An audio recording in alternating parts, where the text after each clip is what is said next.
topic ulit mga ka-GP. Eto. Nako po. Wait. Eto, pag-usapan naman natin mga kababayan.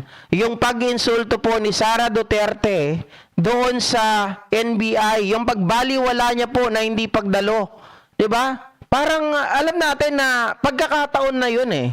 Sara Duterte to answer or to get information para mapatunayan mo na talagang wala kang kasalanan. At the same time, mapatunayan mo rin sa kanila na sila ay mali, na hinala lang namin na walang threat sa iyo pero meron pala. Pero mga ka-GP Natics, nainis po ang DOJ, ganun din ang NBI sa pinagagawa nito ni Sara Duterte. Pakinggan po natin ito. So where does the probe of VP Duterte go from here, with her failing to personally explain her side? Let's ask or throw that question to our first guest for tonight. We have on the line Justice Undersecretary Jessie Andres. Magandang gabi po sa inyo. Yes, good evening everyone. Yusek, Hold on. Sabi ni Ma'am Ems, sa palagay mo, GB, pwede ba mag-people power to impeach Sara Duterte? Malabo po yan, Ma'am Ems. Ang talagang paraan to impeach Sara Duterte, dito po, di ba, mag-ipasa sa House, yung kagaya ng ginawa ng mga kababayan natin, mga private sector, tapos dadaan po ito sa Committee on Justice, tapos pag nakuha na yung kaukulang numero, palagay ko naman hindi na yan, dadaan doon, magpa-fast track yan, at pupunta na sa Senado. At doon po, magkakaroon ng ito nga, magiging hukom at magiging tawag dito judge, mali magiging taga-usig po itong mga senador natin. So yun lamang po ang paraan to impeach Sara Duterte. Hindi po natin yan pwedeng daanin sa kalye, magkaroon po tayo ng rally. Ang rally natin ipanawagan lamang. Pero hindi po yan magja-justify o hindi po yan magde-determine para si Sara Duterte ay ma-impeach.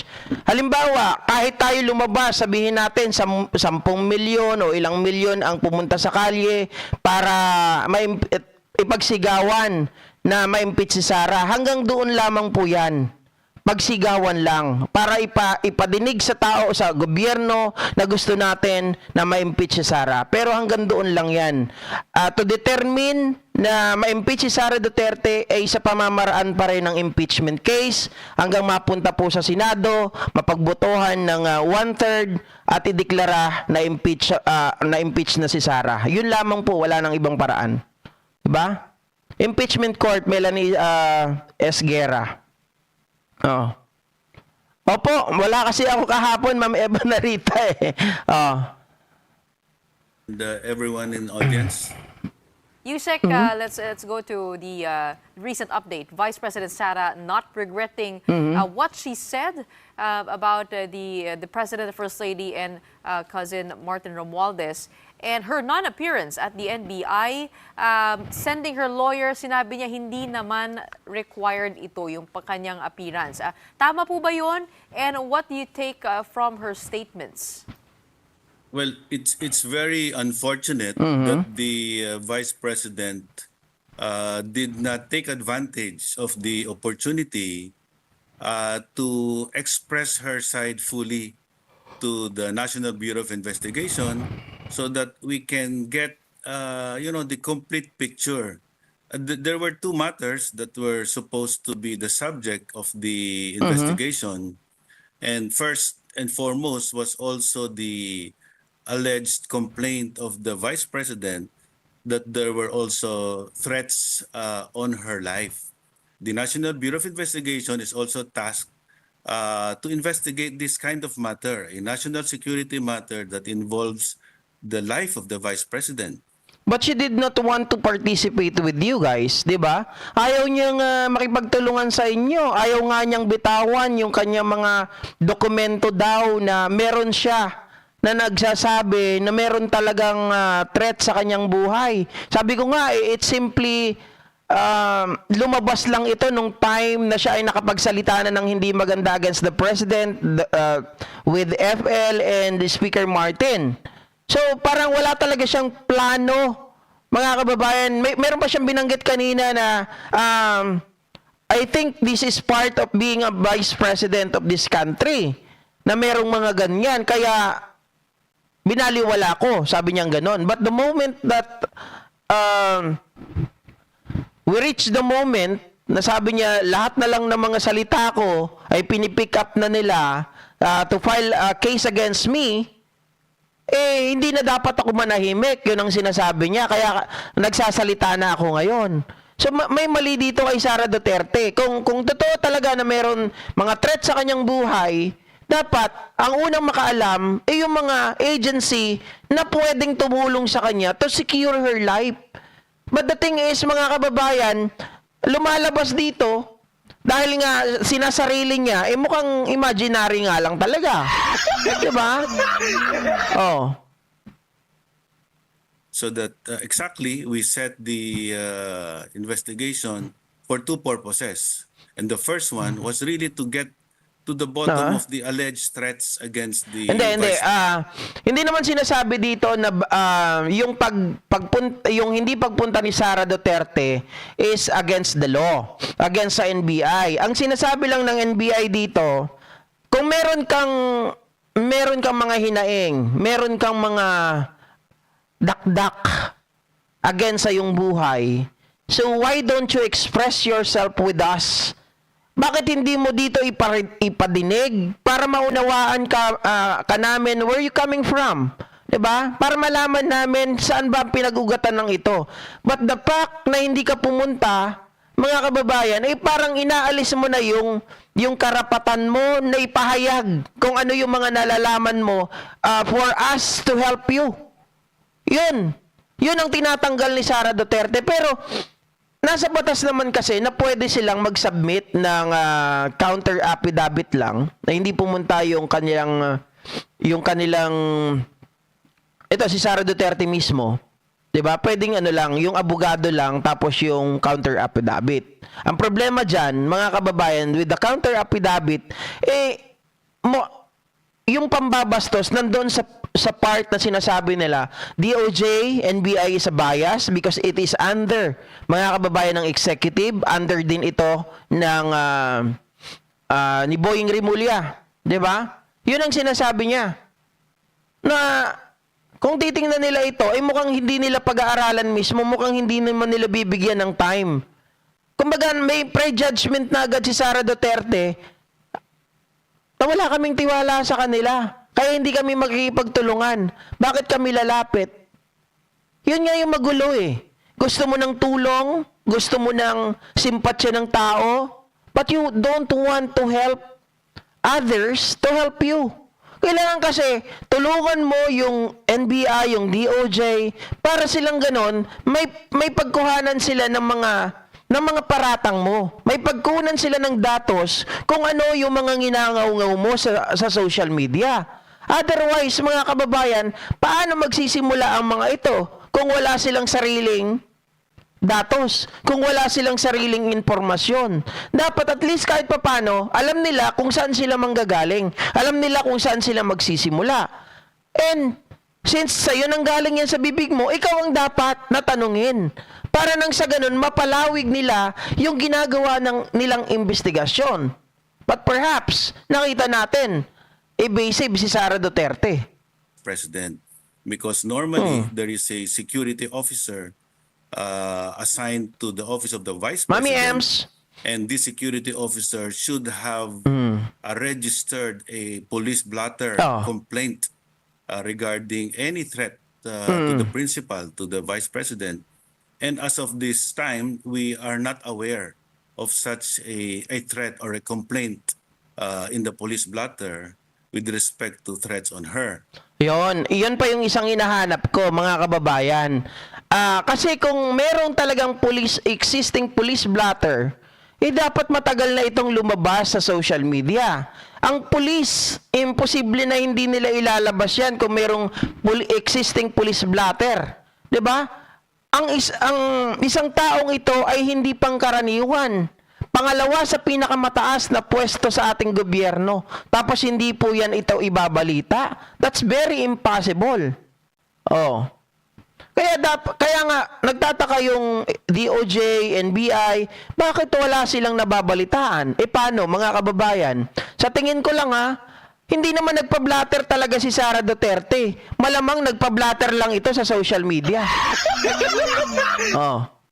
The bottom of the alleged threats against the Vice President. Connie Ratleg. Because normally there is a security officer assigned to the office of the Vice President, and this security officer should have registered a police blotter complaint regarding any threat to the principal, to the Vice President.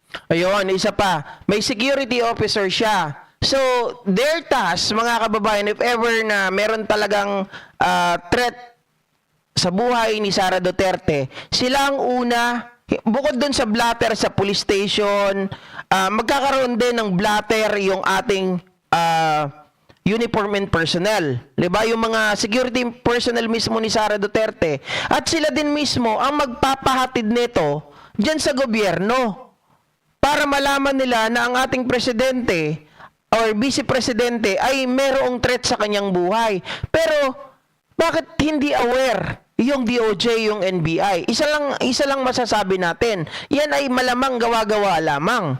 Talagang imaginary, mga ka-GPnatics. Saan ka nakakita? May security personnel ka. Yung security personnel mo connected sa ating gobyerno. Pero walang pinapaabot yung security personnel mo na meron pala death threat sa buhay ng pangalawang pangulo. Saan ang galing yung kwento? 'Di ba? Bakit ayaw umaten sa NBI? Ayaw umaten sa DOJ dahil takot? Dahil walang tiwala? Paano mapapatunayan na meron talagang threat sa buhay mo? 'Di ba? Otherwise, mga kababayan, gawa-gawa mo lang talaga yung mga allegation na yan.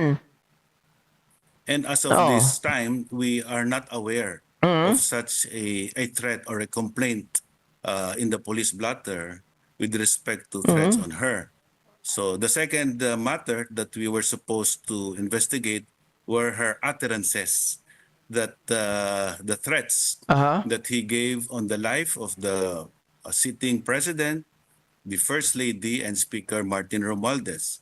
So there is a legal compulsion for any person who is the subject of a subpoena coming from the National Bureau of Investigation Shirley, to big come stocks. and shed light on the matter under investigation. This is a compulsory legal process because the mandate or the charter of the National Bureau of Investigation empowers it to issue a subpoena with legal compulsion to attend. So that is also another possible criminal offense that the Vice President would commit if she would not heed the subpoena. And apparently she has no intention whatsoever to heed the subpoena, as she is saying that there is no need for her to attend the investigation, and he is just plainly denying everything. So it's unfortunate that this opportunity that the Vice President is being given to present her side is practically being waived Correct. by the VP. Okay, Yusek, At alam ko naman, mga kababayan, 'di ba, sinasabi kasi ni Helen Portugal dito, dakdak daw ng dakdak. Tapos kung siya daw, hindi rin pupunta. Kung pupuntahan ko mga laban sa akin, wag na to eh. Tingnan mo mga ka-GPnatics, yung mga nakukuha ninyo dahil masyado nyong iniidolo si Sara Duterte, hindi na kayo nakakapag-isip. 'Di ba, sabi ni Sara Duterte, she wanted to investigate the threat against her ng NBI, ng DOJ. May mga allegation kang ganon. So, paano mapapatunayan yan, yung allegation mo na nanggaling sa bibig mo, kung ayaw mo makipagtulungan? 'Di ba? Sabi mo, imbestigahan. Paano iimbestigahan ang bagay na nanggaling sa bibig mo kung ikaw mismo, tao, ayaw mo magsalita hinggil sa bagay na ito? lumalabas lamang mga kababayan na kapag ikaw ay may takot, di ba? Kasi lumalabas na ito ay mga gawa-gawa lamang kapag hindi mo ito napatunayan. Kung hindi ikaw mismo magsasalita, lahat yan magiging ngaw-ngaw lang yan sa social media. At alam naman natin, si Sara Duterte, kahit umaten siya sa NBI or DOJ, malamang yan, meron naman yan press con, meron yan camera. Oh, bakit ngayon ayaw niyang magpakita? Natatakot ba ito dahil walang katotohanan yung kanyang pinagsasabi? Kasi pag ikaw, meron kang itinatago, kasinungalingan lang ang binibitawan mo, simple lang yan. Mga kababayan, wala kang guts para humarap sa mga tao. Ang mga tao na hindi humaharap, yan yung mga taong may tinatago. Kung ikaw natatakot ka dahil kalaban mo, sinasabi ni Helen Portugal, kalaban mo yung kinakaharap mo, putya mga kababayan, sino pa ang pagkakatiwalaan mo? Gusto mo silang mag-imbestiga, pero wala kang tiwala sa kanila. Oh, paano yun? At pag-isipan nyo rin po yung sinasabi ko kanina. Sabi mo, may threat ka sa buhay mo, pero kukuha ka ng private army na wala pong hawak na barel? Oh. Ano wala? wala daw napapatunayan kay Sara Duterte talaga. Sabi mo mga ka-GP Natics, 'di ba? Sabi ni Gina Calonia, matapang na duwag ang lukaret na 'yan. Oh, Virgilio Carmelo Dutay style bulok. Kaya nga, ang lakas mag-akusa, takot naman humarap. George Tercero, walang threat yan, katok, nobody can turn her to become responsible except the president. Oh, sabi ni Miss Grace, hindi na dapat imbestigahan, nandyan na. Oh. Well, hindi. Para maging patas naman, para hindi sabihin bias, yung nangyayari dito, dapat lang talagang imbestigahan din. Dapat maging kumbaga, ipakita natin, magkaroon tayo ng transparency. Oh, kung ano yung sinasabi dito ni Sara Duterte. Para nang sa ganun, marinig natin yung side niya. Kaya lang, yung hindi po pag-attend sa NBI, before the DOJ, before the NBI, yun po ay nangangahulugan na inaalis mo na yung karapatan mo to be heard, di ba? Inaalis mo na yung karapatan mo para paniwalaan ka, inaalis mo na yung karapatan mo para kumuha ka ng simpatsya ng tao. Inaalis mo na rin yung pagkakataon, mga kababayan, na malinis mo yung pangalan mo hinggil doon sa mga binitawan mong statement. Yun lamang yun Huwag nyo nang pahirapan yung mga sarili nyo. Hindi nyo kailangan maging matalino. Yung mga panauhing pantanga dyan, lagyan nyo po ng konting laman yung utak nyo, ha? Kasi nagagaya na kayo kay Sara Duterte. Kung ano-ano na mga pinagsasabi, yan ba yung matalino? Yan ba yung naglalaban, nagsusuntukan na yung kanyang mga words? Diba? Sabi ni Ma'am Ems, si Puset maging president pag may mangyari kay BBM. Siyempre, rule of succession. Vilma Micabalo, gibuang na siya sa pera na ninakaw niya. Rex alis na, tapos panahon sa eleksyon taong bayan ang kailangan. Mami Ems ng Japan, taas ng lipad ni Sara sama ng ugali. Wala ngang modo Diba? Yan yung sinasabi ko. So, dapat ma-impeach na talaga itong si Sara Duterte. Mag-iyakan na lang yung mga kanyang mga supporter. Di ba? Danilo Huwelar, GP dapat kay PBBM magdeklara na ng martial law. Wag naman. Hindi naman dapat. Di ba? Everything is under control pa naman Hindi pa yan Hindi pa kailangan ng martial law. Kasi magpapagulo lang.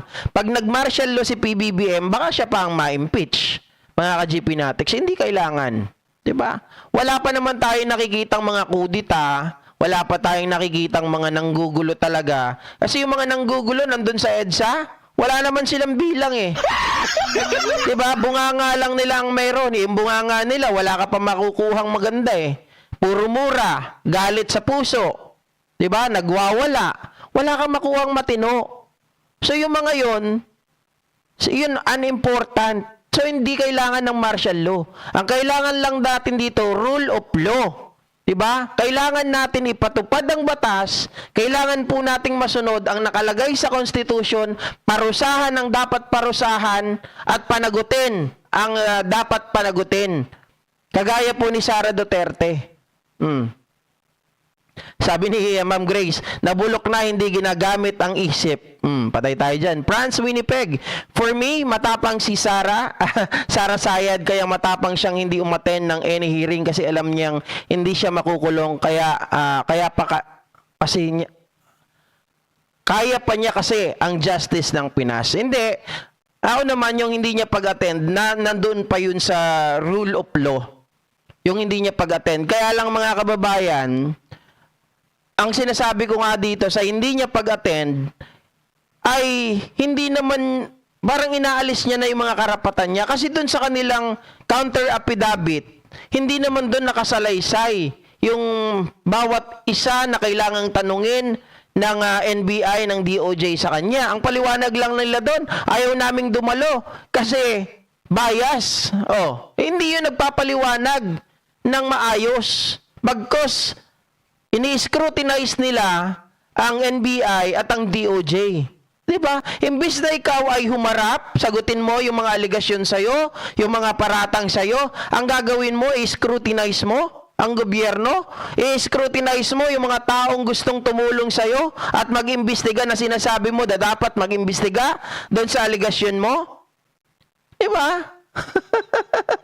Ang kulit eh. Jenna Calonia, puro puot at galit ang nangingibabaw kasi guilty. Correct. Agapita sa Mora, Sir GP, magandang umaga po. Sorry po, late ako. No worries. Walang problema po dyan. Mayroon naman tayong replay. Amelia Pasiano, tigasin talaga si Sara hanggang kailan. Hindi, sinabi niya naman mga kababayan na siya ay handa na. Sigurado ako may impeach yan. Di ba? Ang tanong lang, kailan? Yan ang tanong natin. Pero ako, mas gusto ko right before the midterm election. Miss G. Bench, good morning ka GP. Nagsira-siraan lang yan para hindi matuloy ang impeachment. Too much evidence na pinagluloko lang. Kaya nga talagang pinagtitibay niya na siya daw ay yung mga wala daw silang ginawang mali. Hanggang ngayon. Tapos, sinasabi nila, confidential funds nga Hindi pwedeng i-divulge ang pangalan ng tao. Oo, kung walang joint circular. Kasi sa joint circular, merong parameters on how to use, where to use. Kasi mga kababayan, yung pagbili po ng pagkain, hindi po yan para doon sa confidential funds. Pabili ng pagkain, hindi yan confidential funds. Ang binibili sa confidential funds ay mga information. Diba? Yung pagbili ng pagkain, hindi confidential funds yan. Tapos wala daw siyang alam sa resibo. Nasaan ang command responsibility doon? Mixed talk, she lost the chance to be heard of her claim that she received a death threat. That is correct in English lang ni Mama May Dons. Ay, magkano bayad sa akin? 51 billion. Irish Ledesma, kaya hindi siya dumadalo, alam niya mali siya. Yun talaga yun, mga kababayan. At alam niya, mahuhuli siya na siya ay nagsisinungaling lamang at yung kanyang aligasyon ay mga pawang haka-haka, guni-guni lamang. Yun lang yun. Sabi niya, magaling kang magpaliwanag, nawawala nagsama ng loob, hindi ka ng Sorry po, Miss Grace, hindi ko maintindihan. Magaling kang magpaliwanag, nawawala, nagsama ng loob. Ano nagsama ng loob? Hindi ka nanggagatong. Hindi ako nanggagatong? Sir Edward Porlay, shoutout po.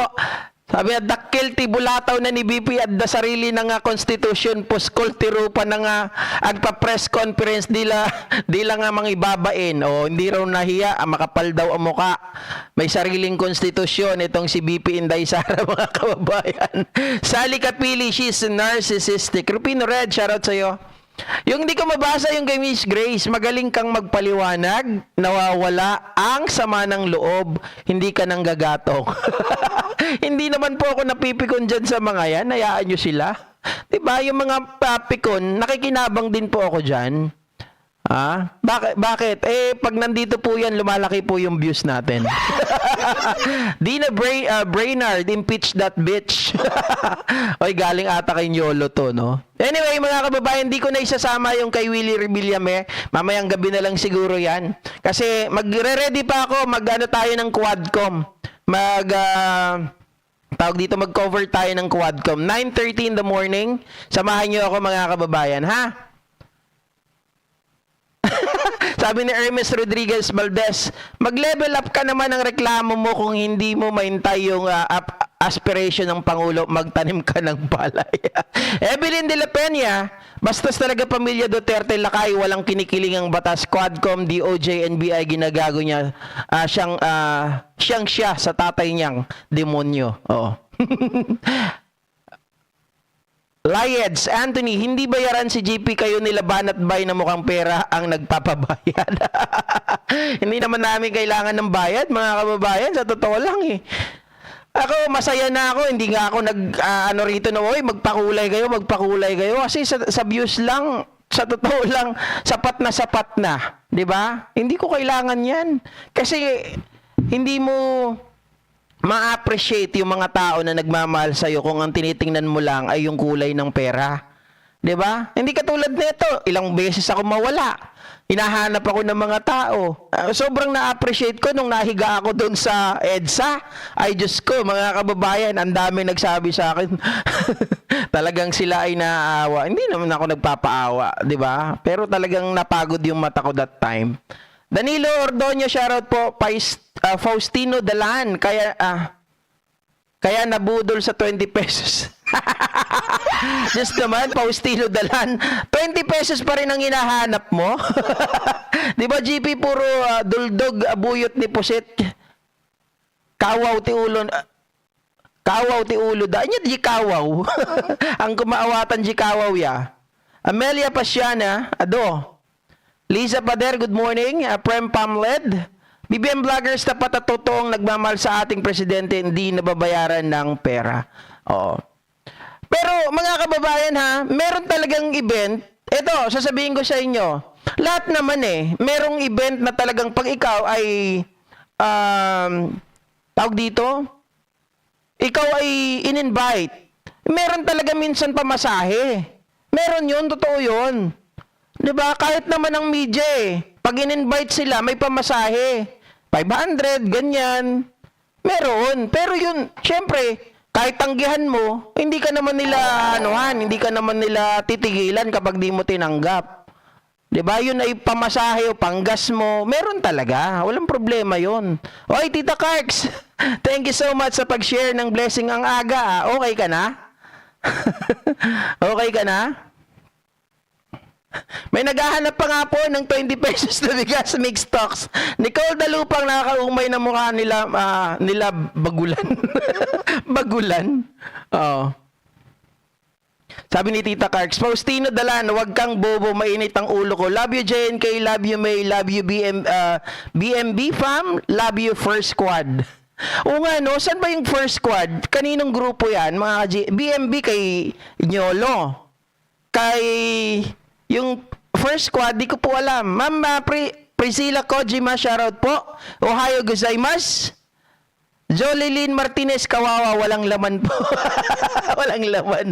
Okay, thank you so much, Ma'am Grace, sa pag-share ng blessing, ha. Nakalimutan ko yung apelyido ni Ma'am Grace. Si Tita Malditang Lola ang nagsabi nung last name niya, Kabsat Makoy, imbag nga bigat, boss, go Philippines, musta na? Hoy, di ka namamansin nung nakaraan, boss, ha? Busy ka sa pag-vlog nung nandun tayo sa EDSA. Leonila Bactol, gusto kasi sila ang batas, sila lahat, sila lang marunong, mga tao hindi bobo. That's correct. Amelia Paziana, adoti kwarta dagita Duterte nangalaan da nga taang. Hindi natin alam kung saan yan, mga kababayan. Ay, kay Jake Magnus ang First Squad. Okay. Sa susunod, maglalagay na rin na tayo dito, nakikita ko GP Natics. Okay, still sad pero trying to move on. Move on na, tita, ganun talaga. Ang mahalaga dyan, nakabantay sa yan, di ba? Marilu Raganit, good morning po, watching from Hong Kong. Saldi Gumalo, good morning, Lakay Boss GP. At Mixed Talks. Anyway, mga kababayan, thank you so much po sa pagsama nyo sa akin ngayong araw. Magkita-kita po tayo mamaya doon po sa Quadcom. Okay? Kaloyal Alex Andrade, shoutout sa iyo yung naghahanap ng 20 pesos na bigas. Hanapin nyo muna yung 7 pesos ni Digonggong. Patay kayo dyan. Bye guys! Ma'am Ems, thank you so much sa pag-share ng blessing. Basit lang pang kape, adeng. Thank you so much po. Diana Brainerd, nagmaya mo ta hair mo, GP, thank you so much po. Ano lang yan, napagtripan lang. Lagi naman po ako nagpapakulay. Diba? Bye-bye. Para pumuti po ako kasi ang itim-itim ko sabi ng mga DD shits, ako daw ay isa din sa mga sabi nila siya sa kulay bayag. Ang sama ng ugali ng mga DD shits, kulay bayag daw, sabi ni Ma.